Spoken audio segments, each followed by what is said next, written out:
It is 12:59. Good afternoon from the Superbook.com Sports Desk. I'm Lucas Panzica. College baseball. Vanderbilt fell to Alabama last night in Tuscaloosa, 11-1. It was Bama's first game since firing head coach Brad Bohannon in relation to suspicious wagering activity on Alabama baseball games. Game 2 is tonight at 7. Tennessee at Georgia this weekend. Game 1 tonight at 5. Fall Network coverage picks up at 6 right after 3HL tonight on The Zone. You can hear games 2 and 3 Saturday and Sunday right here as well. Some Tennessee basketball transfer portal news as former four-star guard B.J. Edwards has entered the transfer portal. The Tennessee Sports Hall of Fame named Nashville Soccer Club midfielder Hani Mukhtar Tennessee's Professional Player of the Year. Mukhtar, the MVP and Golden Boot winner in Major League Soccer in 2022. Speaking of Nashville SC, Saturday night, NSC hosting Chicago Fire at Geodis Park. They are fourth in the Eastern Conference table. Chicago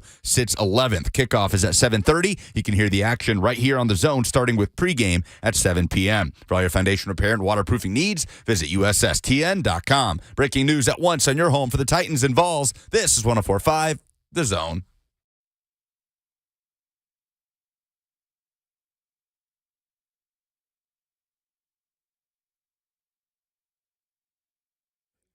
Blaine and Mickey, 104.5 The Zone. Happy Friday.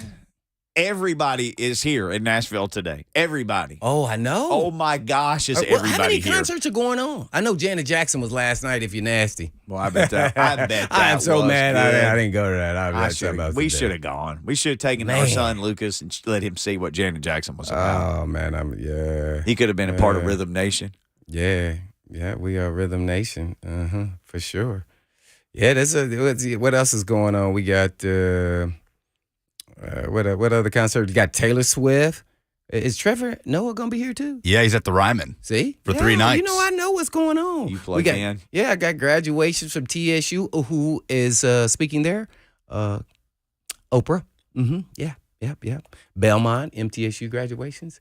It's going to get lit. Some people going to make a lot of money down there on Broadway with all the, the beverages. I'm going to just say that. Restaurants, bars, and music bar. You can say it, man. It's going to be a lot of beverages sold to consume. I'm waiting for Lucas to put out, some good quality videos this weekend. My daughter I'm working. It's a work weekend for my Lucas. daughter. Oh, you got the soccer game? Yeah. Oh, yeah. The voice of the soccer Nashville team. SC. Yeah, Another thing Great happening job. this weekend. Yes. That's why this is the happening city. It is, dude. Yeah. This is the town. Wow. There's racing going on at the Super Speedway this weekend. Aladdin at the Tennessee Performing Arts Center. Whole new world. A lot going on. Yeah. My daughter called me from school. Hey, you think is it all right for you? You think I can miss 8th period and just drive downtown and wait outside the Titan Stadium, like by that window where you could buy a ticket and see if they sell some more Taylor Swift tickets? I was like, you honestly think that's what you're going to do this afternoon? I said, you realize how many people are downtown right now? You don't like to drive on the interstate. You're just going to show up down here? People 80 deep rolling down the street every direction. So I may have put the kibosh on that. But you see Audrey Ryan down there standing outside the ticket window. Have mercy on her. So y'all are going, right? No. My wife tried because we had the long talk about this. My wife's been out of town. This is her busy time at work. She came home early this morning. I said, hey, what's the status on this? And she said, you have no idea how hard I have tried and how hard I've struck out. It's a hot ticket. So we were trying. That's kind of what brought up the how much would you be willing to pay to see somebody yesterday. Yeah. Mm-hmm. We had a bunch of people who were like $100. I appreciate their restraint. A bunch of people in the Zone TV chat were like 100, 150. I appreciate the restraint because everybody's got to have a budget. Short of like Tom Brady. Well, everybody has a price. Richard they have their Branson. Limit. They have their everybody's got their limit. Like, this is what I'm willing to spend. And Teresa came on with, she's like, I don't know. I spent like $150 to see Jason Isbell or whatever it was. She said, Yeah, but that was her cap. 150. Yeah, that was her cap. Yeah. Yeah, that was a little surprising. But you got to know when to say when. It's like when you're in when to Vegas hold or something like, okay, I'm going to walk in this door. There's this much in my pocket. I'll spend that, but I'm not going to the ATM. Know when to say when.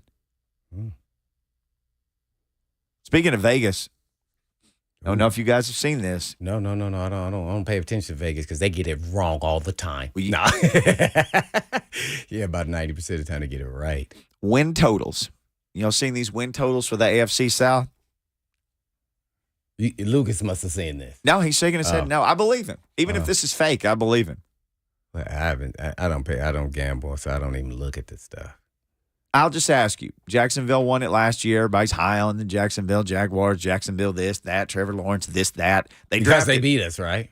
Because they beat the Titans. Here's the other thing. Last game. They had top draft picks for how many years in a row because they were terrible. So they've just compiled all these number one and all these high picks for over the years.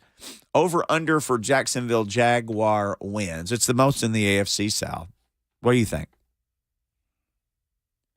Jacksonville Jaguar wins. Remember they closed on this epic closing. So are we starting? Are we guessing that they are number one, or are we going to start from they're number number 4? one. In the AFC South. Number one in the AFC South. So let's do the AFC South. Then I'll tell you something that you will be like, oh, seriously? I'm going to say 10.5. I'm going to go 10. The hitman gets the hit. 9.5. Yes, I beat Lucas. Finally. Okay, here, and let me finish these, and then I'll kind of tell you where I'm headed on this. I'll never say half because I don't even understand the half stuff. Well, that's the hook because you're like, oh man, I don't understand. Surely they're like for the Jags, you're a Jags fan. You're like they're going to win 10 games. We're the Jags 10-7. Come on, yeah, they're just going to be absorbing money out of Duval for that bet. Oh yeah, Leon. So the Tennessee Titans are in second place, okay, according to Vegas. Oh, what say you guys for Titans win total? Because think about, for years, it was like 8.5, 8.5, 8.5. That was the easiest bet in the world for years. Yeah. Like 4 or 5 years in a row. It was like, seriously, 8 wins, 8.5 wins? It never picked to win it either. No, always the Colts. They're like 7 times in a row offseason AFC champions. What you got, Lucas? 7.5.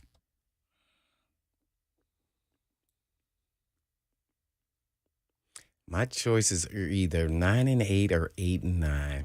Since I want the Titans to trade Tannehill still today, I'm going to go, so that means Levis starting 8-9. So this is us predicting what Vegas says. Vegas is saying. Yeah. All right, I'm going as 7.5. of today. Yeah. Which we all know is fluid. It changes over time. 7.5. Who won? Yes. Lucas got that one. Okay, Indy is third. Houston is fourth. Not surprising there. Their totals are very close. Indy and Houston. Indy and Houston, okay. So Indy is third, pick third, Vegas-wise. Houston is fourth. Lucas will do these 2 for 1. What do you say, Indy? What do you say, Houston? Houston, 6.5. Indy, 5.5. No, Indy is ahead of Houston. Indy's okay. Flip-flop. Indy, 8.5. Oh, you're extremely optimistic about Indy. I don't know. Maybe Vegas is. No, I'm definitely not doing that for Indy. Okay. I'm going to go 6.5 for Indy. Bing. I'm up. What's Houston? I got it. 5.5. I got that one. 5.5 for Houston. So Titans. Are we 2-2? AFC South win totals: Jacksonville 9.5, Tennessee 7.5, Indy 6.5, Houston 5.5. In the AFC, this was all courtesy of Bet Online, I believe. Kansas City. That's where I got these. So AFC top 5: Kansas City, Buffalo, Cincinnati, New York Jets, Baltimore. That's 1 through 5. That's Vegas. Vegas trying to get your money. What do they have the Jets? How many games? Winning? That I didn't get. I wrote down a lot of stuff, but not that. So the third best team? In the fourth best, KC, Buffalo, Cincinnati, New York Jets. Buffalo and New York Jets in the AFC East this year is going to be fantastic TV. AFC is just loaded. Oh, gosh, it's loaded like a baked potato. So here you go. In the AFC, only Houston and Indy have worse odds to win the conference than the Titans. The Titans, Indy, and Houston have the 3 worst odds to win the AFC, according to this particular publication. The whole AFC. The whole AFC. So that would essentially make them, 14th per Vegas. AFC South.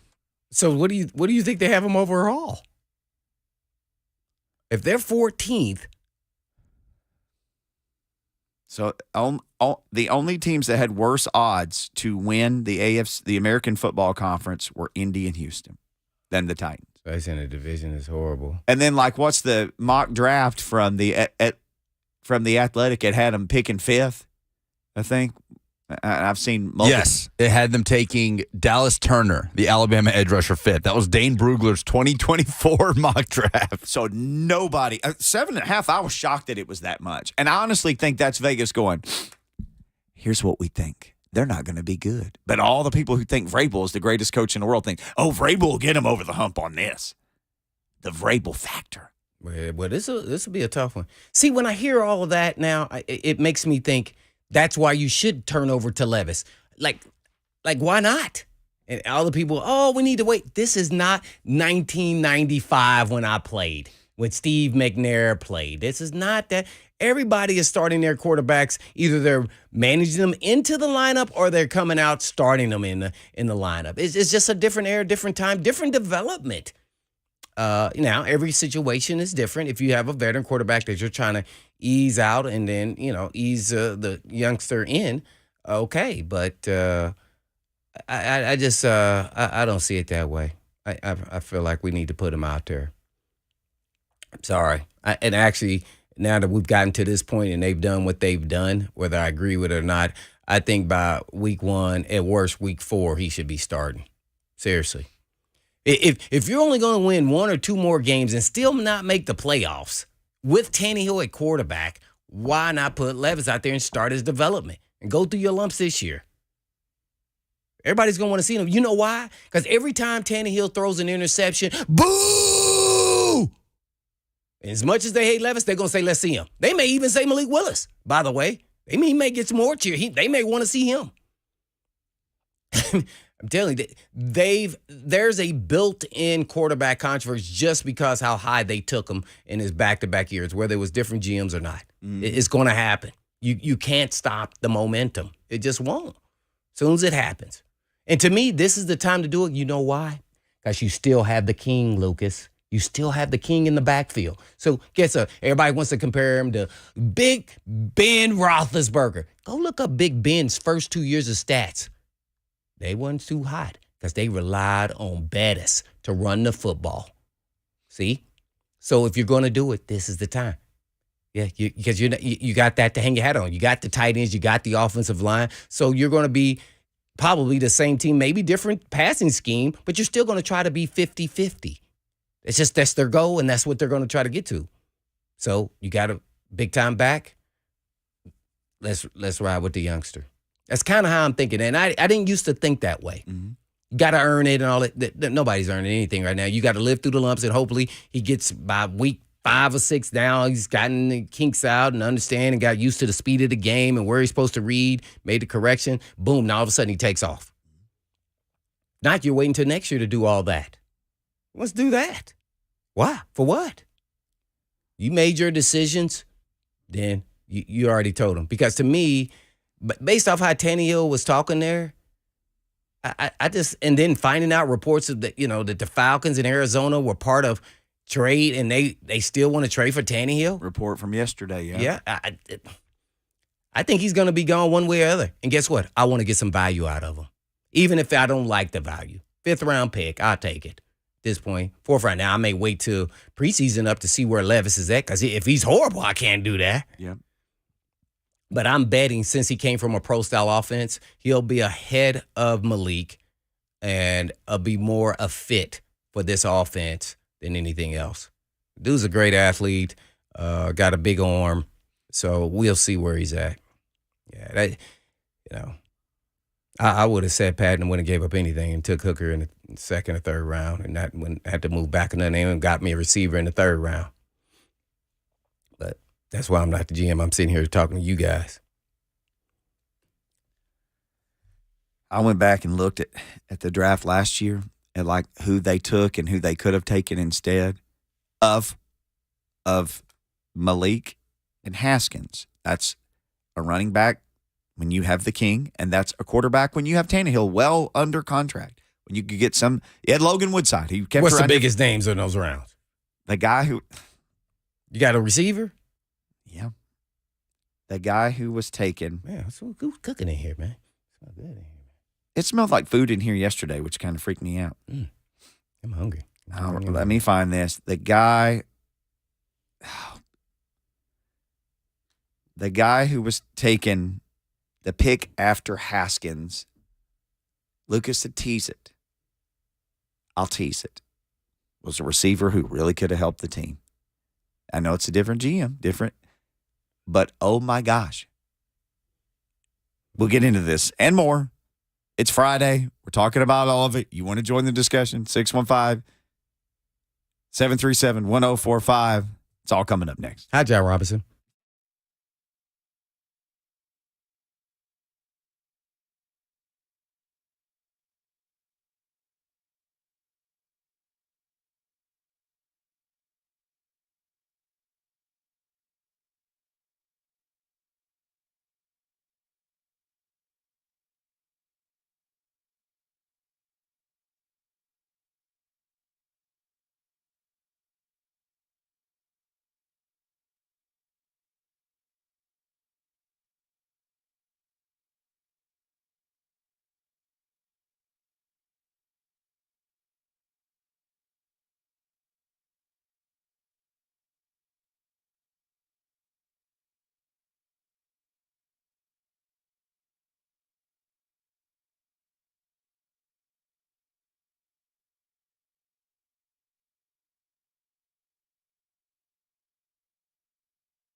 Blaine and Mickey, 104.5 The Zone.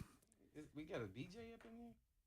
Lucas spins all the hits. Man, he looked like he was in there DJing. Whoop, whoop, whoop, whoop. The way he was moving around up in there. I thought he was trying to play Robert some Taylor Swift. He's not having it. Oh, he didn't like it? Just tell him to shake it off. I'll be here all week. Thank you. Drop the mic, shake it off. Your waiters and waitresses. All right. So here's the conundrum, and it's exactly what you hit in the first segment. At some point, they got to decide down the street, when do we put in Will Levis? So yesterday I came in and had the three scenarios. Like the Chiefs are like, hey, man, we're going to draft this guy 10th overall. He ain't playing this year. Patrick Mahomes, he played the last game. They'd already clinched the playoff spot. Their quarterback made the Pro Bowl, Alex Smith, and they were like, we're going to send you to Washington. We're still going to start this guy. The decision was decided when they drafted him. 100%. Especially Mahomes, they drafted him. It didn't matter. And then they saw what he looked like in that one last game. Oh, my. Yeah. So it's like, ooh, okay. Yeah, we definitely go. Full off season. Yeah. Alex, thanks for everything. So I thought, okay, somebody's going to say, you dummy, you so stupid. You're the stupidest person. What? He was a first-round pick. That's Mahomes. Find somebody. Okay, I found 2 second-round picks then. Jalen Hurts. Right. And through an injury. And he's not a second-round pick, but he was the 32nd pick in the draft. Lamar Jackson, which would have actually been a second-round pick this year because the Dolphins forfeited their pick. So LJ was the end of the first round. Joe Flacco got hurt. He came in and went 6-1 and never saw his job again in Baltimore. And then Jalen Hurts was a true second-round pick. Carson Wentz just wasn't doing any good, and the Eagles weren't doing any good. Well, they had a horrible line, and he wasn't super mobile at that point in time. And nope. After back surgery and ACL, so yeah. So they put him out there. He'd played a little bit. He started the last 4 games. Okay, let's just put him out there and see what he's got. Then he was the full-time starter the next year, and they were about 500 team. Then he was full-time starter again last year, and we all saw exactly. Then he got all the money in the world. So all that happened. So they got to make this decision. And I thought, we were sitting here at the same week of the year last year, and it's like, man, they just took a running back and a quarterback. I mean, they needed – what did they need last year? What 2 things on offense did they need the most? O-line and a receiver. Yep. They needed both of those things going into this year. Again. Well, now they've addressed the heck out of O-line. They did. But not receiver. And again, they took a running back a round earlier, took a quarterback a round earlier. Than the year before. So that's pretty high draft capital for running backs, for sure. A third and a fourth. In today's climate, a third and a fourth. Yeah. And then a fair chunk of change on quarterback draft capital, a 2 and a 3. In years where Tannehill is well under contract and has been the guy that it clearly entrenched starter on this team with no threat on this team to take his job. And Derek freaking Henry, who is not a Hall of Famer yet, but if it's a horizon to get there, he can at least see into that world. Mm-hmm. He's built himself up enough. He hasn't crossed the hill yet, but he can see inside of what the Hall of Fame looks like. Mm-hmm. Like he's starting to envision. So then I thought, what if last year, and I know it was a different regime, so you don't have to tweet that to me, but I thought, what if you had drafted last year for last year? What if you had drafted last year, not for the future, not a quarterback and not another running back, because you could find a journeyman to be your backup running back, and you had Logan Woodside, who you'd been toting around here for 3 years. But what if this new regime didn't like those players? Why they didn't like them? Are they disappointed? I think so, because they've already replaced them. Mm-hmm. Which I think that goes to the guy who was the holdover, Mike Vrabel. Hey, man, you can replace both of these guys on my watch. That's fine. Matter of fact, let's go to the draft. Let's go right now down to the hall. I'll watch them. I'll tell you who I want. So I just looked back last year. The Titans actually traded up to get Malik Willis. Did you guys remember that? They didn't just draft him. They traded up for him. Now that you say it, yeah. They spent a fifth. They just gave them a fifth, and they swapped thirds. So they traded 90 and 169 to move up 4 spots. Well, the guy who was taken at 90, which was their original pick spot, was Dylan Parham, who started 17 games at guard for the Raiders last year. They got a starting guard out of that pick, 4th round. Starting guard. So they got a starting offensive lineman who started every game at 90. The Raiders did with the Titans' original pick. So I thought, well, that's interesting because they needed offensive line, and they took a quarterback that they traded up to get in the third round. And you don't know who's going to be a star. You don't know that. But this guy he was out of Memphis, right? He wound up being a good player, and he wound up starting 17 games. So then I thought, okay, everybody has 20/20 hindsight, but I just want to go and look at Haskins, who's a fine NFL player. He returned some kickoffs, and he played a little bit spot duty running back. But I just wanted to see because special teamers, because they didn't need a special teams running back. That's not what they needed. They needed a wide receiver. Do you know who was taking the pick after Hassan Haskins? It was a wide receiver. It sure was. Who? Wide receiver. Yeah, it was Romeo Doubs, who turned out to be a great find for the Packers in the fourth round. He was 42 catches, 425 yards, and 3 TDs. Like, he's a good receiver. He was the next pick in that draft. He probably wasn't ready to high on their board. So ideally, you could have had Burks at number 1 because you had to spend some capital to replace AJ. In the second round, you took McCreary, who played his butt off for you last year, gave everything he had. Solid. In a third round, if you really like NPF and he is a tackle, okay, you took NPF in a third round and he started for you. In a fourth round, you could have gotten a starting guard if you just sticked and picked, as my son would have said. Mm-hmm. And then you roll into the fourth round, and we were all watching the draft, yelling at the TV, "Take a receiver, please!" And you could have gotten Romeo Doubs, who turned out to be a really nice find. And again, you don't know, and everybody's board is different. But I will submit this, and this is based on something that you've said, and so has a lot of guys who've played. The tight end we had on Wiley the other day. Okay. And you said, "Hey, man, what kind of advice are you getting? Like, what round were you going to go in?" Uh-huh. And what did he say? I think he said 5th. No, what did he say? He said, like... Yeah, he gave a range. A range, like... fourth through 6th or something. 4th through 6th round. Mm-hmm. He went 5th. So I know boards fluctuate. Yeah. But when you get in the 4th round, if Romeo Doubs is the highest rated wide receiver, and you really need a wide receiver, maybe he's not that particular spot for you on the board, but like Green Bay needed receivers, and they took him. They really needed receivers, right? They needed him too, and they took the dude, and he had a good year. So he also was, this guy named Rodgers. He had a broken thumb, though. He still got those. That was Hall of Fame, MVP caliber quarterback. He was all those He may not have the same production, but he might have been solid. Okay. Oh, yeah. So, hindsight is easy, just like I'm saying about, this year's draft. So what it tells me is that whether it was Rand or Vrabel or both, they really like Levis. They tried to trade up in the bottom of the first round. They tried to trade up, and they got him in the second round because he was the leftover. They evaluated him, big, strong, big arm, athletic quarterback. I get why, and I'm cool with it. It's just that, hey, man, dang, could we not give up more capital? But they like, to me, that hands down, they liked him way more than Hooker, because if not, you don't do that, because you could have said, sticked and stayed. You could have sticked and picked right there for Hooker. Mm-hmm. Easy. And what if you take him in the second round instead of the third? Who cares?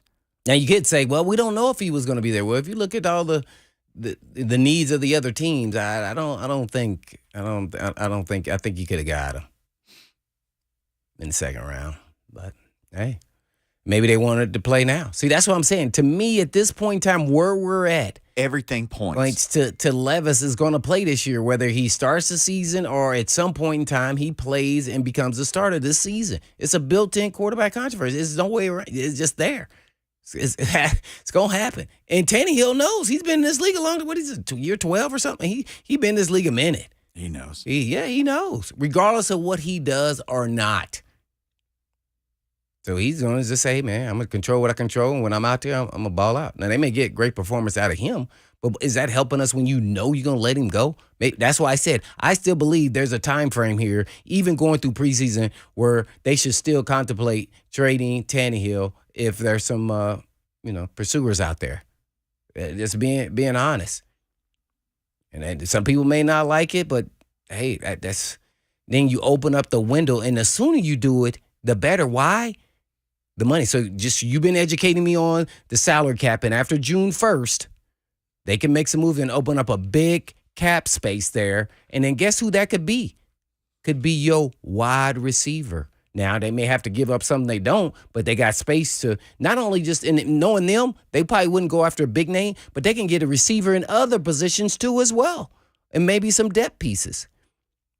So I just think fundamentally, if you know you're not going to bring him back after this season, regardless of how well he plays, you got to start thinking like that. Yeah. If you did something with Tannehill post 6-1, you get $27 million in cap savings. Before June 1? After. Oh, after. Yeah, see? That's why I think it's going to happen. I think now we got to see Levis, so they still got training camp. They can still do it at any point in time, but they got to keep in contact. There's only so many people going to need a quarterback, but you never know if some people may get hurt. Players in training camp. There's fluky things that happen. So, yeah, I think, and to me, I think that's probably what they need to do. Because you're going to end up bamboozling Tannehill and then get no capital for him if you keep him on the team and then you decide to bench him, whether he's playing good, bad, or just okay. Because right now he's looking. That's why he said that about the receiver.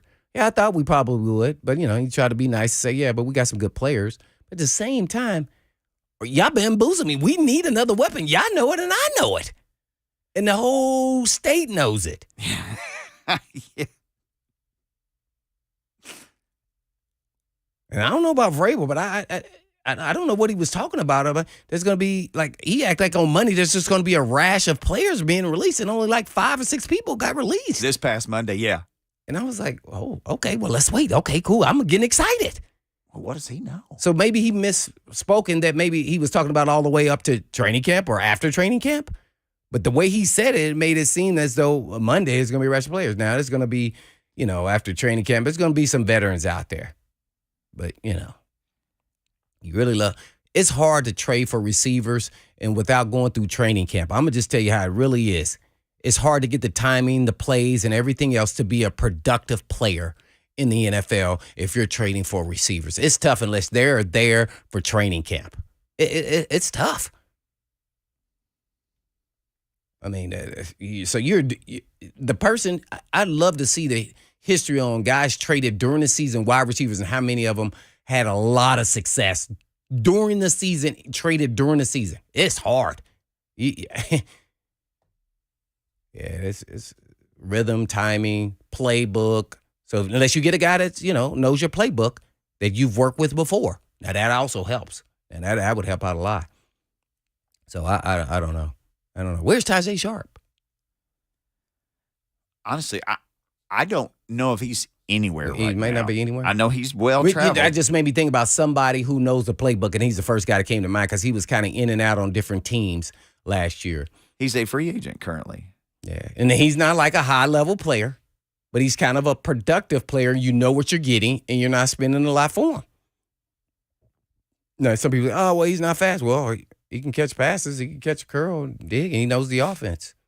And everybody probably saying, oh, that's an emergency. Well, I'm just talking about maybe get a little bit step higher than that.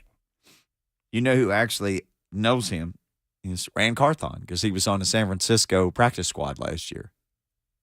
Tajay Sharp was. Oh. What we're going to So be seeing. both of him and Vrabel would know who he was. Yeah. Yeah. So it just, man, I'm ready to move forward now that they made their moves. And whether I told you before the draft, I'm cool with Levis or Richardson. Let's get him out there and let's let him go to work. So I think it's gonna be a move made here before worst case scenario after training camp. But I could be totally off base because it's easy to say, let's just sit here, play Tannehill, play the vet, and let him develop. I get all that. Did they do that with Trevor Lawrence? I know they were on a horrible team. So, to me, if you got a better team, it's even more likely you should play the younger quarterback because you got this piece called the king in the back. And a much better offensive line that you spend a lot of capital on. So, let's rock and roll, man. Let's get this guy up to speed. Let's see. You agree or disagree? Give us a call, 615-737-1045, The Zone. Ryan in Lebanon is on the line and wants to talk about quarterbacks. What's up, Ryan? Thank you for checking in.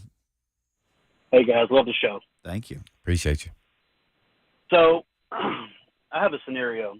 What if Ryan Tannehill goes out week 1, week 2, and week 3 and just absolutely dominates, just goes on fire? Mm-hmm. I mean, what do you do then? Hopefully we get another receiver in. That'd be great. Right. He's got a pretty good line, finally. Mm-hmm. But, the last couple of years, man, he's been, busting his butt for you. He's been playing his butt off. Yep. Hurt ankle and all. And, Mm-hmm. I think the man deserves another chance to go out there and just see what happens. I mean, and that's where I'm at with it. Right. I hope Levis does go out and balls. But, man, I just really think the Titans need to give Tannehill one other look. Right. No, I'm not out on Tannehill. I'm saying the circumstances that he is now in, the best is to move forward without him. That's just my opinion. I mean, and I used to be just like the caller there, and it's hard to disagree with that. And he's doing really well. Well, that's my whole point. But you're looking at the big picture. The big picture is he's also stunning the growth of Levis. Mm-hmm. And you're going with Levis next year regardless. It doesn't even matter what he does this year. He's not going to do enough to take him to the Super Bowl. It's not enough on the team. So I get it. I'm not out on Tannehill. I just think now they've made with their moves, they made the determination Levis is their franchise quarterback moving forward, whether it's this year or next year. He does great. Well, he's not going to do great enough where we're going to win. That's why I said if you win 9 games or you win 9 games with Tannehill or you win 7 games with Levis, does it really matter? Except, though, you developed Levis as a quarterback. Because if you believe this is a playoff contender team, I think that's a different discussion. But we just went through what Vegas thinks, and I'm not saying they're 100% right because they're not. I always poke fun of them, but they pretty much always in the ballpark. So we're going to give them 80, 90, between 80 and 90% right most of the time. Mm-hmm. They said the Titans going to win how many games? 7.5. Which could be 7, could be 8. 8, right. Could be 6. Which still says you're not in the playoffs. Right. With Tannehill, and that's projecting Tannehill as the quarterback. Lots of people weighing in on this on his own TV chat. Jonah, I guess talking about Tannehill, said, why does he deserve another chance? He costs so much money, too. You open up cap space all over the place, man. That's after June 1st, as Mickey's been saying. $27 million. After June 1st, $27 million. Guys, and you can sign multiple players. Cinco de Mayo. That's less than a month, All right, Nate in Nashville wants to weigh in. Lots of people weighing in the Zone TV chat. As Blaine said, hit us on the phone. You got thoughts on this, 615-737-1045. That is the Mark Spain Real Estate Hotline, and this is Blaine and Mickey.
Blaine and Mickey 104.5 The Zone. Talking quarterbacks. When do you make the switch in this new fangled Titans offense for this year? Blake and Nash are both on the line. Nate was up first. Let's get Nash on the Mark Spangles outline. Nate and Nash. Hello, Nate and Nash.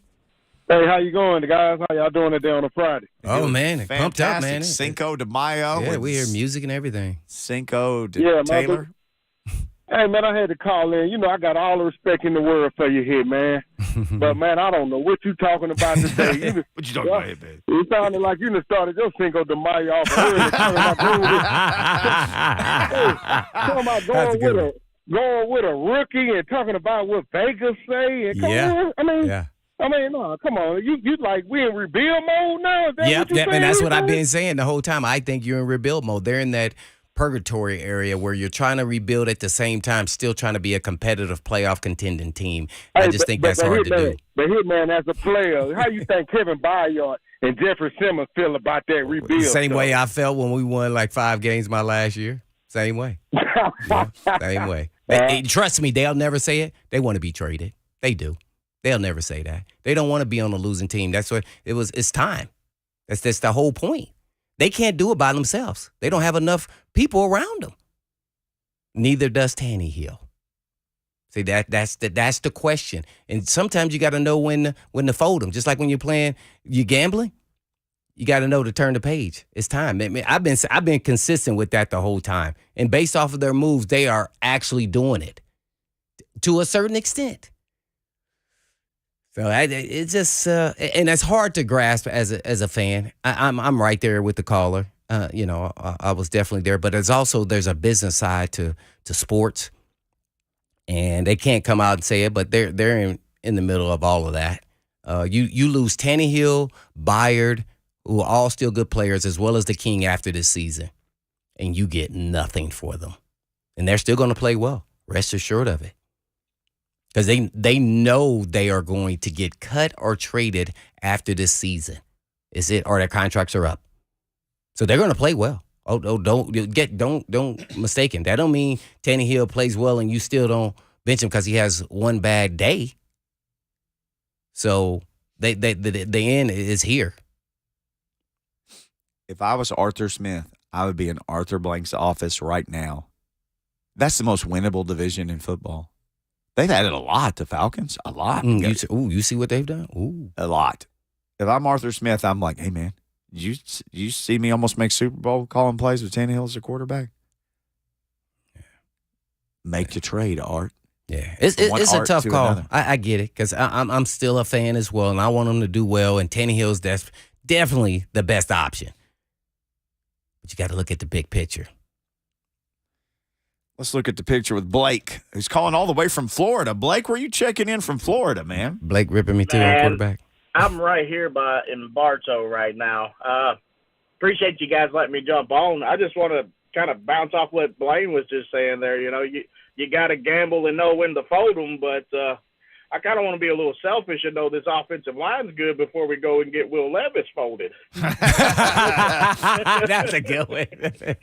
Well, they let the young guys take the hits more than the old guys, though. Yeah, they're better than last year, but how is it not to be better than last year's offensive line after all those injuries? So, to your point, though, they got to get some chemistry. They got to be proven in this league. So, yeah, but I'm going to assume that will get handled. They definitely addressed that. So if it didn't, then they made bad picks and bad moves. But, yeah, this team is built around the offensive line. That's what Vrabel wants, the physicality to run the football. And also we'll see what kind of tweaks they make on offense and whether they're throwing the same amount but different passing schemes to open up some things for, I guess we would say, average wide receiver group or maybe a little bit below that. We shall see. They're all valid points by the callers, though. You can take either side of this, and I could take the other side, but I just want to see the pain go away later, and instead of teasing us, and Tannehill does great, and then people are going to be complaining that why did we get rid of him? Mm-hmm. And see, now you're left there with the second-round pick who hasn't played, and then the quarterback played well, and then, we'll give him an extension now. Nope, it's time to move on. Now we're stuck. See? Don't want to get stuck. You don't want to be in that position where, why do we let a good quarterback go and then Levis plays horrible next year because it's his first year playing. And then now you're saying, why do we get rid of Tannehill? That's what's going to happen. Guaranteed. I've seen this show before. There's one more thing I just think that's interesting and I hope I'm saying this right. Avances, who interacts with us sometimes in his own TV chat.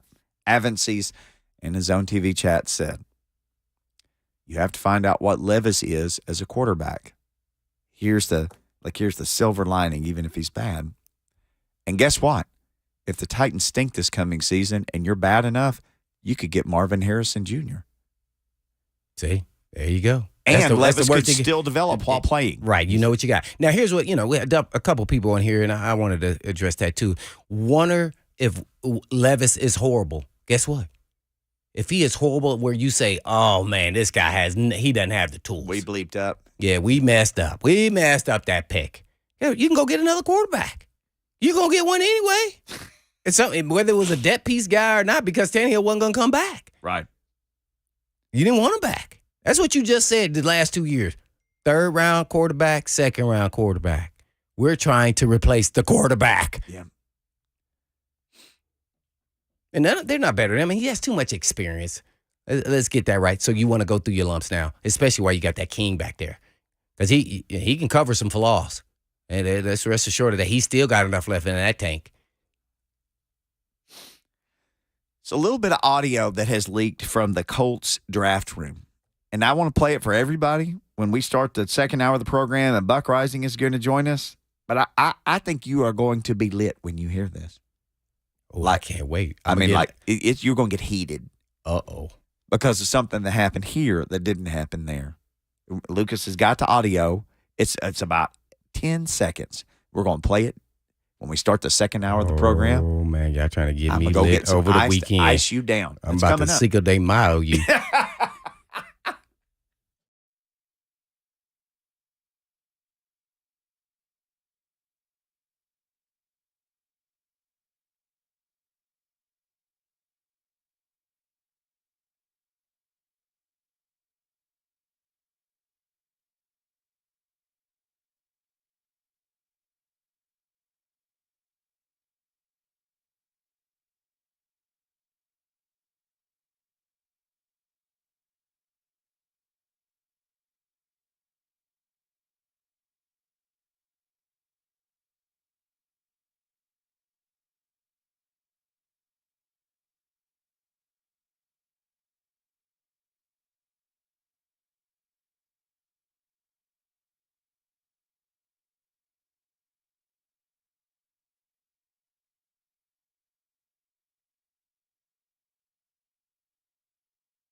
It is 2 o'clock. Good afternoon from the Superbook.com Sports Desk. I'm Lucas Panzica. College baseball this weekend. Vanderbilt playing Game 2 against Alabama tonight at 7 after falling in Game 1 Thursday night in Tuscaloosa 11-1. It was Alabama's first game since firing head coach Brad Bohannon in relation to suspicious wagering activity on Alabama baseball games. Tennessee at Georgia this weekend. Game 1 is tonight at 5. Fall Network coverage will pick up at 6 p.m. tonight on The Zone right after 3HL. You can also hear games 2 and 3 Saturday and Sunday right here as well. Some Tennessee basketball transfer portal news as former 4-star guard B.J. Edwards has entered the transfer portal. The Tennessee Sports Hall of Fame has named Nashville Soccer Club midfielder and 2022 MLS MVP Hani Mukhtar the Tennessee Professional Player of the Year. And Saturday night, Nashville Soccer Club will host Chicago Fire at Geodis Park. NSC is 4th in the East. Chicago sits 11th. Kickoff at 7:30. Hear the action right here on The Zone, starting with pregame at 7 p.m. For all your foundation repair and waterproofing needs, visit USSTN.com. Breaking news at once on your home for the Titans and Vols. This is 104.5 The Zone.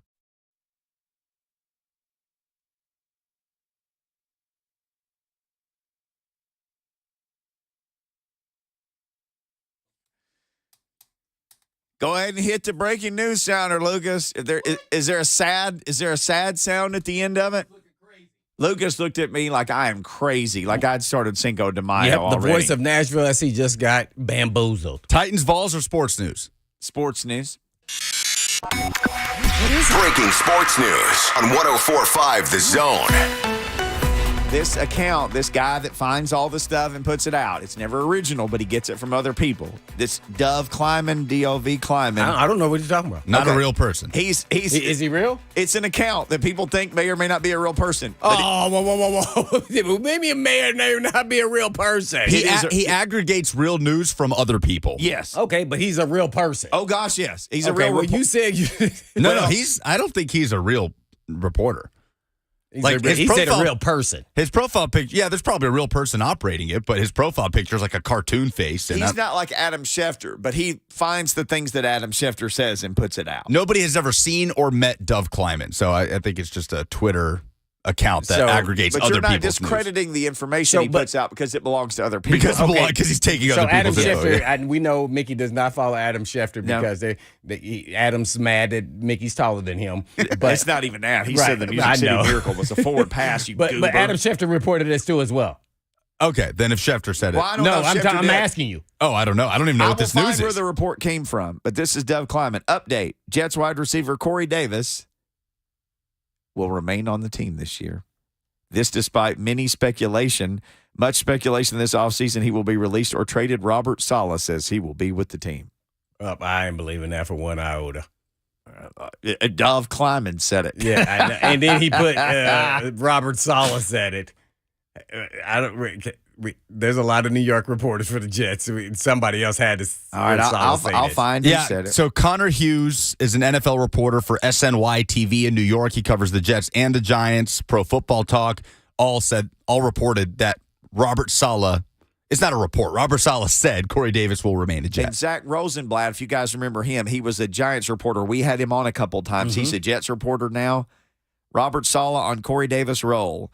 He says it's highlighted by big boy catches and his role in the run game, which is why Vrabel liked him so much. He said you can never have enough receivers. He said Corey Davis, in quotes, will be on this team when asked directly. Y'all got plan B? That was mine. That was my call your shot, by the way. Okay. That Davis is a Titan? Yes. We're going to call that shot today. Oh. You got to find another That was one. never my shot. That was always yours. But I still believe that there's a possibility that'll happen because you just don't know. What if somebody gave you a third-round pick? Yeah. Oh, yeah. Oh, well, he's available. Yeah. I mean, right now he could be saying, yeah, well, I was meaning at that time. That day that I got asked. He was on the team. Yeah. See, he can play on words. See, so, yeah. And probably because people keep asking him, just like we are asking, we keep seeing on TV. His name is not even mentioned with the wide receiver group of the new guy signed in the last 2 years. He's not on there. Almost like they're saying we are cutting him. So that's why somebody asked him. Field Yates tweeted yesterday, the Jets now have 4 wide receivers that are roster locks. Garrett Wilson, Allen Lazard, Mecole Hardman, Randall Cobb. Corey Davis is due $10.5 million non-guaranteed in salary. He seems to be an interesting roster decision coming up. This was yesterday. Non-guaranteed. No, I told you they can say it'll cost them about $600,000 in dead cap and save them $10.5 to cut him, ship him off, trade him, anything him. But as soon as they need that space, if they get an injury, he will be axed or traded or something. Yeah, we needed that money at the time, but see, these things change quickly in the NFL now. So I'm not saying he's coming to the Titans. I have no idea. That's an easy fit, and we know he knows the offense and all that. But I at this point in time, I think that, it's almost like the draft. I'm taking everything with a grain of salt. Because the writing's on the wall, it just looks like he won't be there.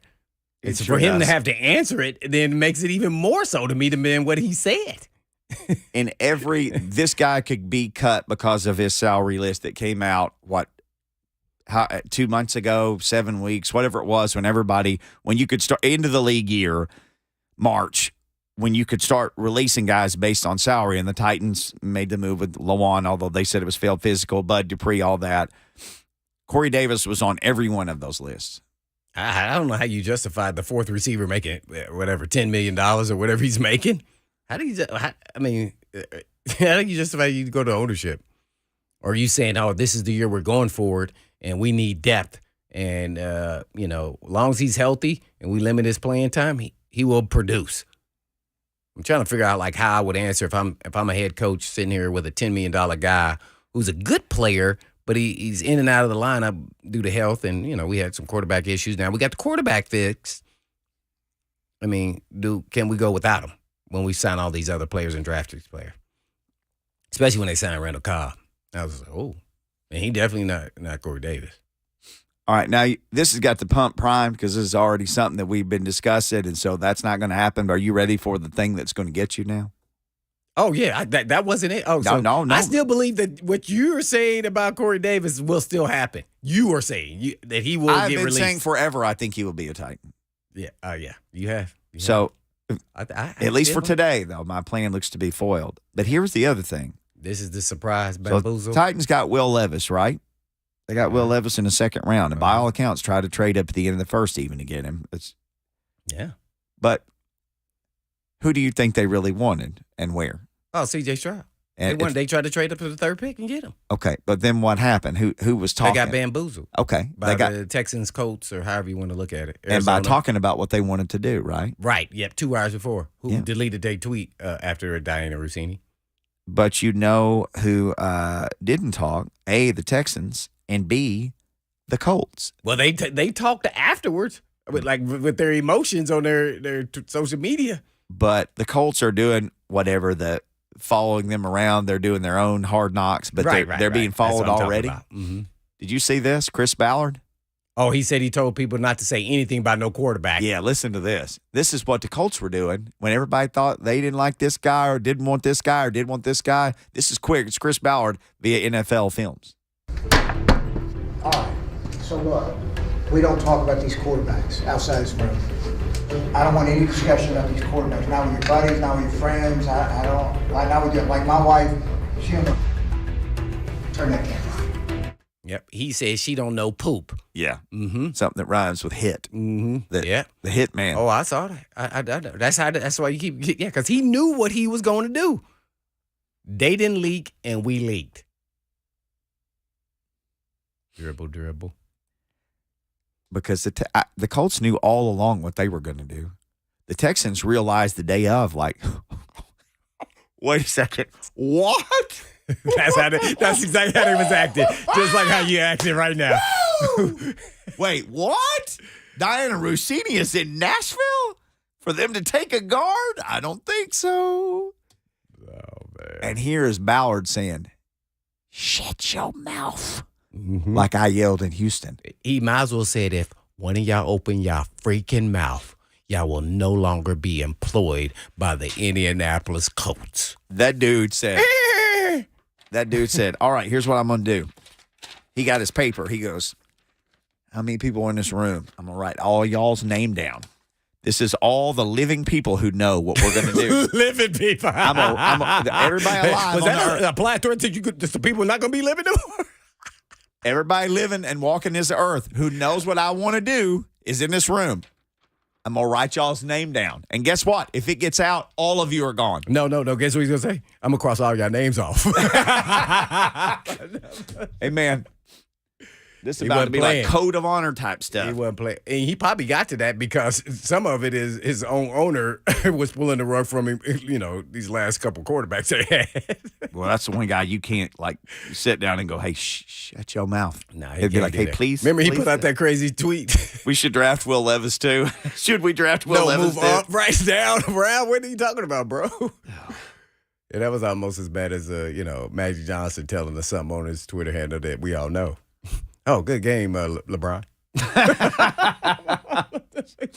Magic. Help me out, Magic. Give me something. Well, Steph Curry is, they've awoken that he's gotten in a time machine a couple times lately. He got in one again. Yep, so that was it. Yeah, old Ballard. He laying down the law. I'm going to write down everybody's name in here. Plus, I know everybody's key card number. I know who's been in this room and seen this board. All of you. What's that? I'm going to get you. Turn off that camera right now. Because I got something to say that can't be on this camera. He said it. I know that was it. Turn that off now. He was serious as a heart attack. Hey, man. There was no margin for error there with any of that. He was... My wife doesn't know bleep. Turn off the camera. And guess what? They're going to take Will Levis. Everybody was just sure of it. Oh, yeah, they went to his pro day. They played it so well. They wanted Anthony Richardson the whole time. Mm. And the Texans, all they had to do was like, oh, wait a second. Yeah, the Titans want the guy. Okay, we'll just take him first. And then nobody's want to spend that amount of draft capital for the other guy we want. So then we got draft capital out the wazoo. We'll just spend that and get him too. We'll get both of them. Arguably the best offensive and arguably the best defensive player. We'll get them both back to back. We'll get our cornerstone on both sides of the ball. They're still celebrating right now. They are still celebrating. I'd be celebrating. We got the best offensive and defensive player in this draft. Yep. How about them Texans? We're live and kicking. They kicking, all right. Well, we about to kick to a break. Listen to this. And then I know we got Buck. Abdul, and there's a lot more stuff. Abdul Khani Sharif says in his own TV chat, quick question, guys. What if Levis plays well in the preseason and really shows flashes? Mm-hmm. That's going to speed up the trade clock. Yep. Especially if Malik showed that he could be number 2. Well, there's a whole, in my mind, I'm not even really, I want that to happen, but you can get a quality veteran for $3 million. Just wait till somebody gets cut. Even somebody still out there is not signed. Yeah. I mean, if Will watch Levis, this. Where's Logan Woodside? Is he still with the Falcons? Mm-hmm. Oh, okay. He's with the Atlanta, Tennessee Falcons. So Ritter, Heineke, Woodside, Falcons QB room. Yeah, that speaks. Tannehill be. I'm changing my shot to Tannehill's going to be the Falcons quarterback. No, that was mine. I didn't say that, but I wasn't going to give a name. All right, I'll stick with Corey Davis. Something happens with the Jets, and I don't know. I'll figure out. We got to call our shot at the last segment of the show. You can sneak one of those in his own TV chat or call us. And next, we're going to call our shot with BuckReising, who joins us for his weekly visit. He's going to say we crazy. We are.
Blaine and Mickey, 104.5 The Zone. It's time for our weekly visit with BuckReising. Every Friday, brought to you by Two Rivers Ford, home of the non-commissioned salespeople. Right. Buck, how do you plan on celebrating Cinco de Mayo and the subsequent weekend? Will you be taking in Taylor Swift or maybe a show at T-Pack or just hanging out downtown with 470,000 other good friends of yours? What does this weekend hold for one BuckReising?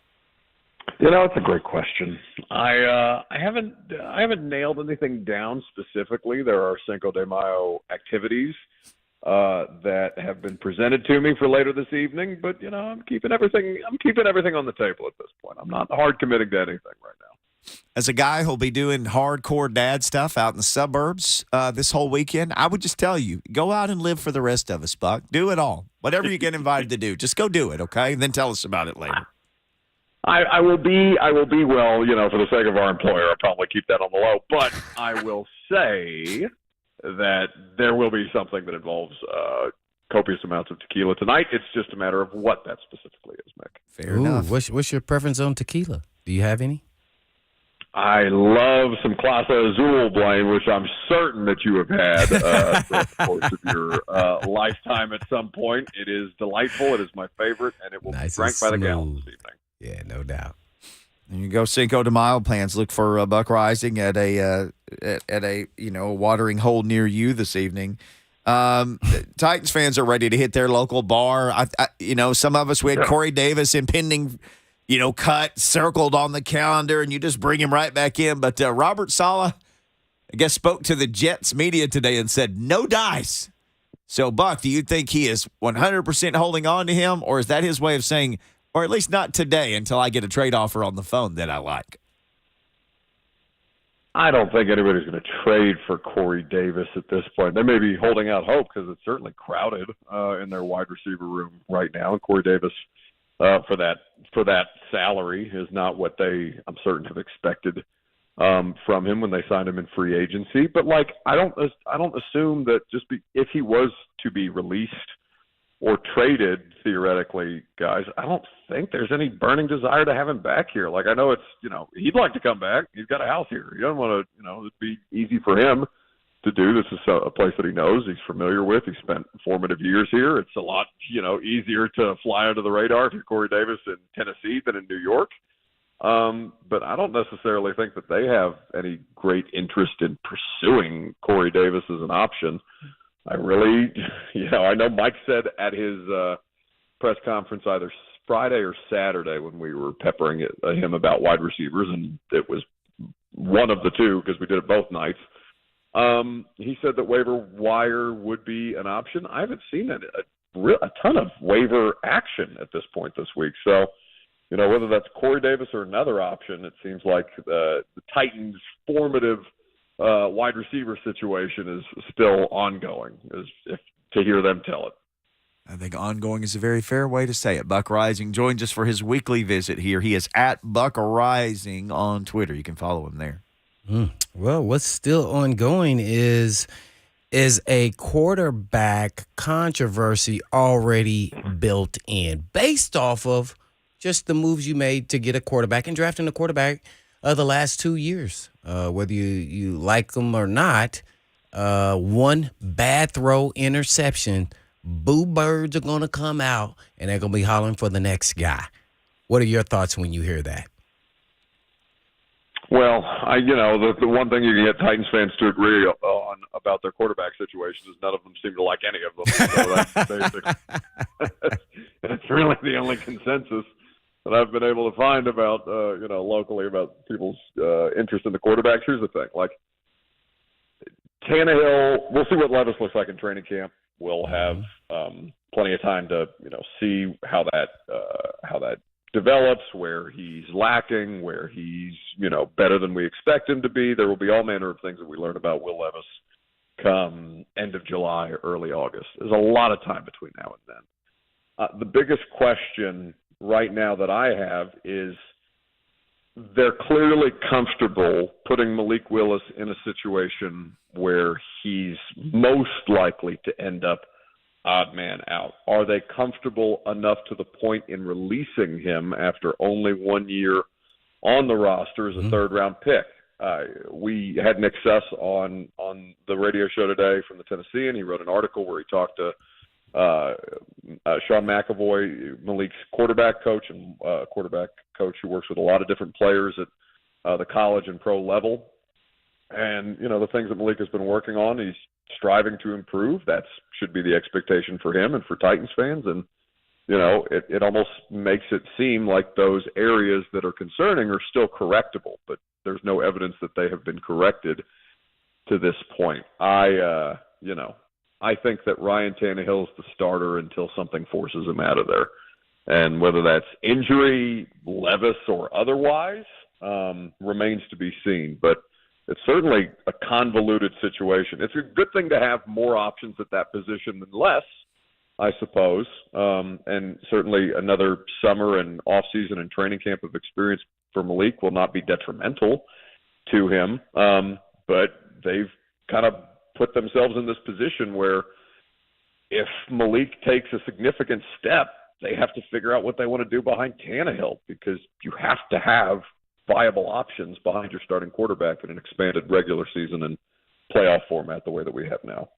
We're going with BuckReising from the BuckReising Show. So do you think the change in offense, and when I say change, I'm talking about the passing game, and I'm not saying throw the ball more, but the times you do throw the ball is what I'm referencing. And they also said something about up-tempo in the pressers by numerous players. Do you believe that is actually happening based off what you're hearing? Well, I mean, certainly there are differences being made. I think those differences can be attributed to the tendencies that you're referencing there, Blaine. Mm-hmm. Like, can they be more efficient on early downs, right? Yeah. That's ultimately what is going to dictate the tempo that they can play at. What is going to dictate their ability to sustain these drives is if they can find a way to not just throw away, and it's not even throwing it away, it's running it away, run on first down so often to where you don't – I mean, first down feels like a throwaway for them so often, and it's something that they've been able to lean on for a long time because Derek is tough to stop. And even still, last year, Derek was tough to stop.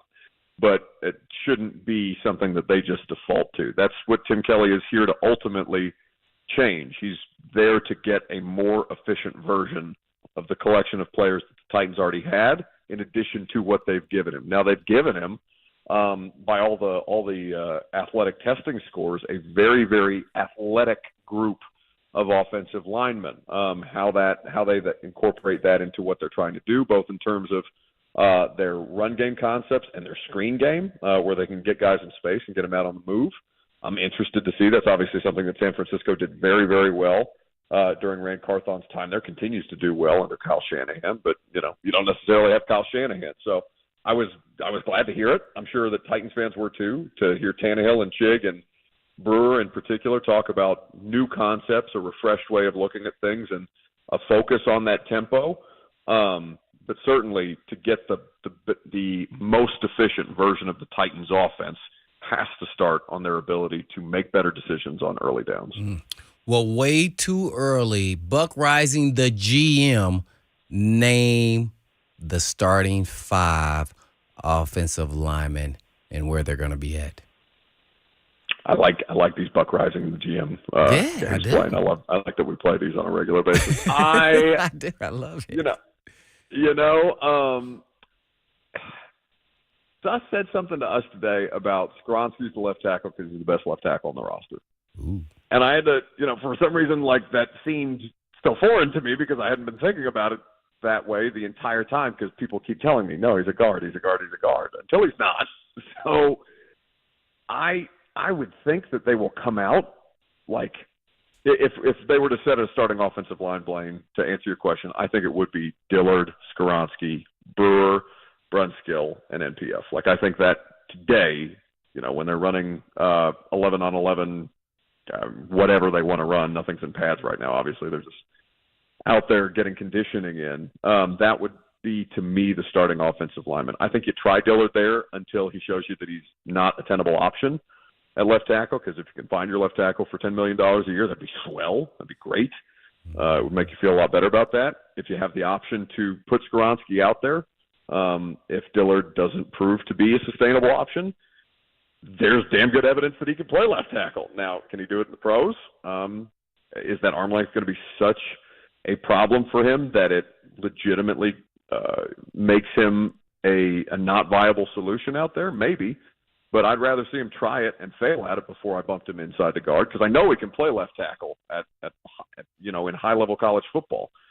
I'm sure he could figure it out at guard. He's athletic enough. He's a good enough player in the fundamental ways, especially that technique that matters so much for those dudes. But, why not give him a shot at left tackle if this is truly going to be an open competition that way?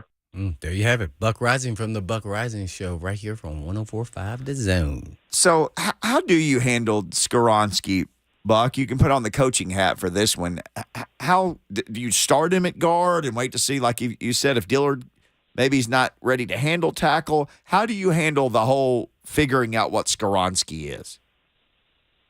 Yeah, I think that Skoronski's future position is dependent on Dillard. That's probably the cleanest way that I can say it, because if Dillard works out, that's great. Then you found great value, which you've set out to do if you ran Carthon in free agency, which is spread the most amount of dollars across the fewest amount of dollars across the most amount of players that you can, because you need bodies and depth. If you can find that value at one of the most expensive positions in football, with a guy that had a lot of talent coming out of college as a former first-round pick, Dillard in 19, a really, really talented draft class, top to bottom, then I think that is the thing that makes the most sense to me. I would start Skoronski at guard, even though he is left tackle, because I don't have a viable solution on the interior right now. Maybe you think that Jordan Roos can give you some snaps, maybe, but I'd like him better as depth, as I would as a frontline player. We saw a little bit of that, both him and Corey Levin, who they brought back. Those guys earned more opportunity, but that Skoronski is a premium player with a high talent ceiling. And if you can spread that across some positions of great need and get something out of the left tackle in the meantime, I think that's the way that you try it initially. And if it doesn't work, then you can obviously make adjustments from them. The good thing is they've got guys who can play multiple positions at a variety of different spots, both in free agency and the draft. I know Jalen Duncan hasn't played on the interior previously, but their athletic grades on him and his athletic testing measurement shows that he's very capable of doing a lot of different things for you, even as a sixth-round pick. I think he's going to be somebody to keep an eye on in the middle of all this, because we really haven't talked about him, but I think that's somebody who was a standout at the Senior Bowl, somebody who the coaches think highly of and got a good recommendation from somebody they know well in Mike Loxley at Maryland. So I'm fascinated to see what his role is, and whether we're penciling somebody like Brunskill in too early for something like this. So let's say that you have your off-season stuff and you get past June 1, and let's say the Falcons have looked at Desmond Ridder now through a full off-season program, and Arthur Smith and Arthur Blank call you, and again, you're putting on your GM hat again, and they say, what will you take for Ryan Tannehill? What do you do? What would you take? Man, everybody's got a price, but I just don't. If they really think that they are a competitive football team this year, they won't move him. I just can't envision a scenario where Mike Vrabel's okay going with a lesser quarterback option for a future, for like the idea of something in the future. That's not really the way that he operates. Like if no coach does, to be honest, right? It's just so counterintuitive to how they're programmed, right? Blaine, especially a coach who's a former player like that. Like, it's just so hard to envision something where Mike has more personnel control than he ever has, giving his quarterback to Art, who he knows can do a lot of really good things with that quarterback. If it's anything, if it's a third or above, you have to at least seriously engage in that discussion. Now, factors like, would you have to eat money on that? The way that Miami had to eat money on Tannehill's contract to move him to Tennessee, right? He's on an expiring deal. Is Atlanta prepared to give him an extension? Is that worth their time? Like, all those considerations that have to be made in a situation like this. And at the end of the day, I still don't think there's many scenarios where they would consider it. It would have to be a good enough price from Atlanta to force them to move this guy, because I just don't see them doing it willingly. Now, I want to piggyback off that. The caller called in, and they had a great and valid points to your point, and that is, what if Tannehill plays great this season? Then what? See? That's why it's a built-in quarterback controversy. I've seen this show before. See, now you're stuck in purgatory. Now what do you do? What do you do then? Well, I think depending on what his – I mean, he's going to want money if he performs out of his mind. Like, if let's say it's not 2020, right, where he's statistically one of like the top 3 quarterbacks in the sport. But let's say it's 19 where he's really good. He's top, he's top 8. Yeah. Top 8 quarterbacks right now in the NFL are going for a lot of money. I don't know how I feel. So what do you do if you had Levis sitting there? See? I would let the contract expire. Like, if you're not tied to that long term, you've made this draft capital commitment to this player. Show me that you are, that you have the courage of your convictions and that you're prepared to move your franchise forward with him. And if you're not, then you're bleeped anyway, because what the hell are you doing? So he walks away and you get nothing. No collateral, no nothing. Yeah, Blaine, I just, it's too clean where they have at least given themselves the option to move on from that, to build out a roster with all that cap space that they project to have in 2024 without Derek, without Tannehill. We'll see what happens with Henry in particular, but like, we're talking about $140 million in cap space. Yeah, well, Tannehill will be 27 if you got rid of him after June 1st. If you got rid of him after June 1st? He'd save you 27.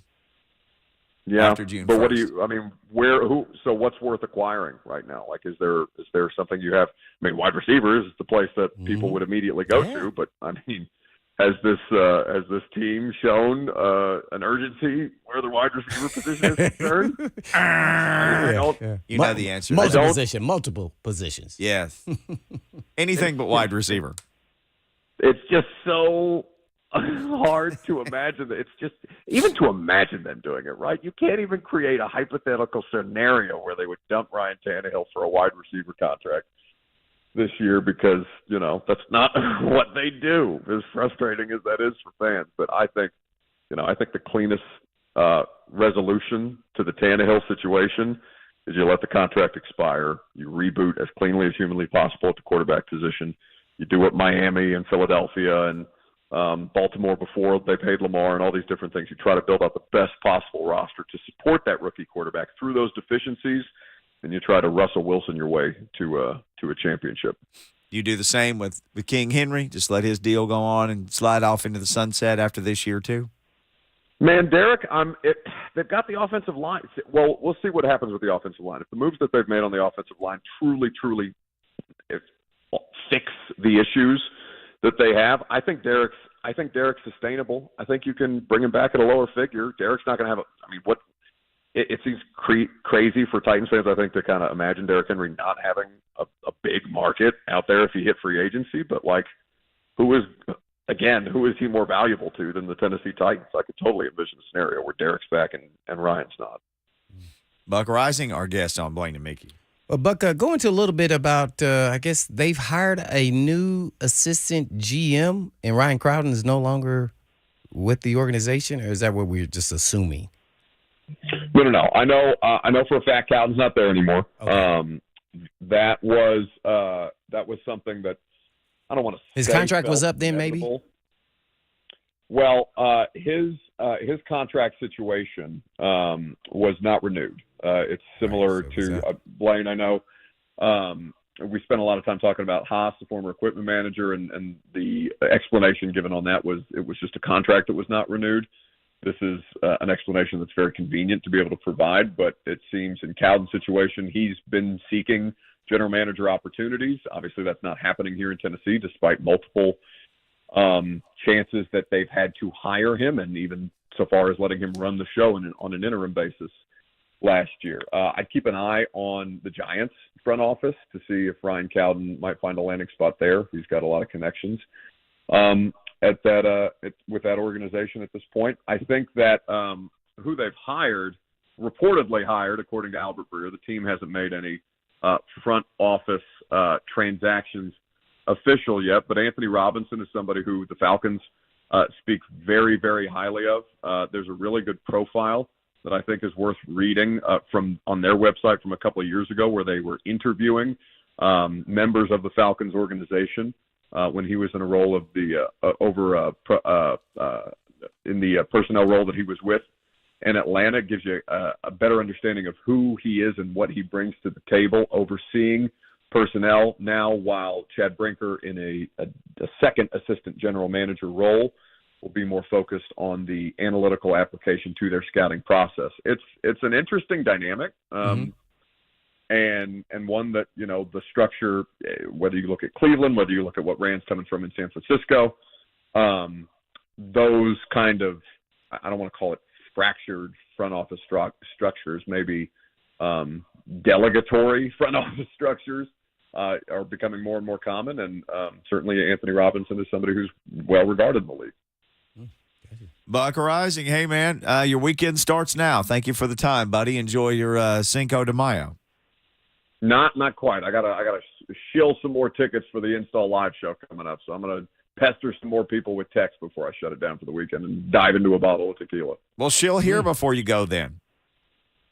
Yes, I would love to see everybody out there who has any interest in the Titans draft class whatsoever at the Hutton Hotel on Saturday, May the 20th. Greg Tussell from NFL Films is flying down from Philadelphia. We're going to break down the entire Titans 2023 draft class with you guys. It's going to be a lot of fun on a Saturday night to talk some shop and get a chance to hang out with Greg, some special guests that we're getting ready to announce here in the next couple of weeks. So your tickets are available at 1045thezone.com, and I can't wait to see all of you guys there. There you go. Buck and Greg, big night coming up.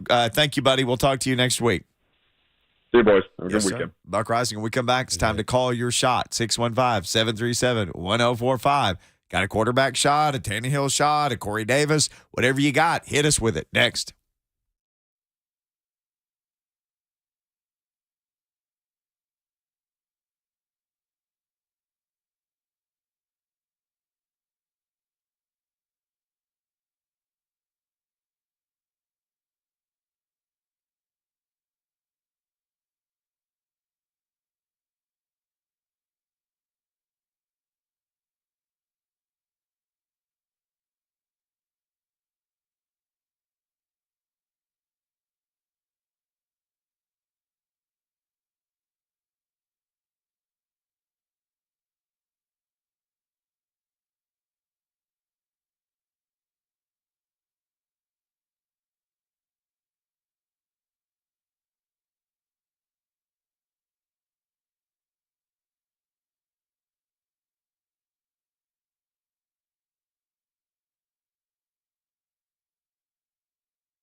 Blaine and Mickey, 104.5 The Zone. Time to call your shot. Brought to you by Chattanooga Whiskey 91, an award-winning small batch bourbon, the only Tennessee high malt featuring tasting notes of toasted honey and graham cracker. A real winner and available at your local retail store. Chattanooga Whiskey 91. Maybe you will enjoy some responsibly this weekend. Let's take some of these calls on the Mark Spain Real Estate Hotline for people who want to call their shot. Sandy in Old Hickory up first. Hello, Sandy.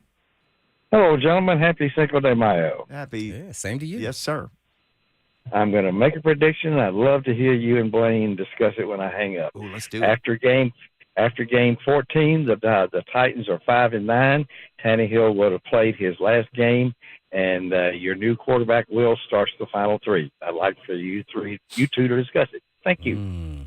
That is almost the same scenario exactly as when the Eagles switched from Carson Wentz to Jalen Hurts. He played was the that last more for injury or was that no? They just 4 benched games. him. No, they just benched that Okay. rascal.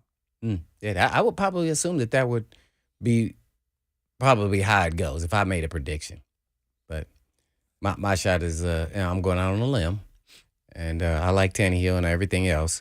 But my deal is he'll be traded before the trade deadline, whenever that is during the season or preseason or training camp, whatever it may be. So And I know 90% that he probably won't, but I want to call that shot because if I was the GM, based off of their decisions, if I came in and was the GM right today, that's probably what I would do because I want collateral. We only have a 1, a 2, a 4, and 2 7s next year in the draft. So now I pick up, hopefully I can get a third from him. And I'm developing my franchise quarterback, seeing if he's got the goods. If Levis doesn't work, I guess what I'm going into the thing, and I'm going to guess what? If we're horrible, I'm either getting Harrison Jr. or I'm getting Caleb Williams. That's how I'm looking at it, or Drake May. So to me, and I know it's hard to grasp, we're a competitive team. Well, if I think I can only win 7 to 9 games with Tannehill as my starter, then I got to go to the number 2. And then if I win just 6 and I've developed my quarterback and get to see if he is going to be my future franchise quarterback. And he's only on a 4-year deal, so I need to rev up the opportunities for him to be out there sooner than later because I don't have the 5th-year option if he was a first-round pick. That's my shot. We got the option of talking to Jonah. He's calling from H-Town. Uh-oh. Yeah, man, all the way from there. H-Town Mickey. Jonah, you got a shot you want to call about this quarterback thing? Man, I have a shot, but Blaine literally just took my shot. I was going to say Tannehill gets traded before the trade deadline, and for all the reasons that you stated. But also, if you look at the fact that they were targeting a quarterback this whole process, they traded up to get Levis. They wanted to get him in the first round. To me, I think Rand's plan was to get the value from Tannehill because that's a proven starter, and it's the most valuable position in the league. I really think that before the trade deadline, especially got a pro-ready style quarterback like Levis, I think it's going to go down sooner or later. Yep, eventually. Yep. Lucas Panzica, thank you for the call, sir, all the way from Houston. Lucas Panzica, what say you? Because I know we got to get the music playing here. My shot is related to the UDFAs the Titans brought in. Some interesting names, some receivers out of the SEC that Titans fans may know, but I'm looking at the kicker, Trey Wolf, Texas Tech kicker, brought in last season, went 21 of 25. He was 2 for 2 from 50 plus. He was perfect from between 20 and 39 yards out. I think Trey Wolf becomes the Titans starting kicker and wins the job over Caleb Shudak in 2023. That's my shot. Oh. They've been carrying Caleb Shudak around here for 2 seasons. You're going to say they're flush all that Caleb Shudak capital, huh? I don't know about that one. That's a good call if you get that one right. All right. I saw a 50-footer. I saw Terry McCormick. I have no idea what's going to happen with this, but y'all had great ones, so I'll end with this one. What will Will Levis's number be? And you sent me this tweet too. Yeah. Terry McCormick said 5, 8, 10, 14, and 19 are available. I say he picks 8, and that everybody takes their Marcus jersey and puts tapes over it and makes it Levis. Oh. They recycle their 8 jerseys. You're back, baby, if you got an 8 jersey. We got to get out of here. Happy Cinco de Mayo. Happy Taylor Swift. Happy everything. Have a great weekend. But in the meantime. In between time. Peace.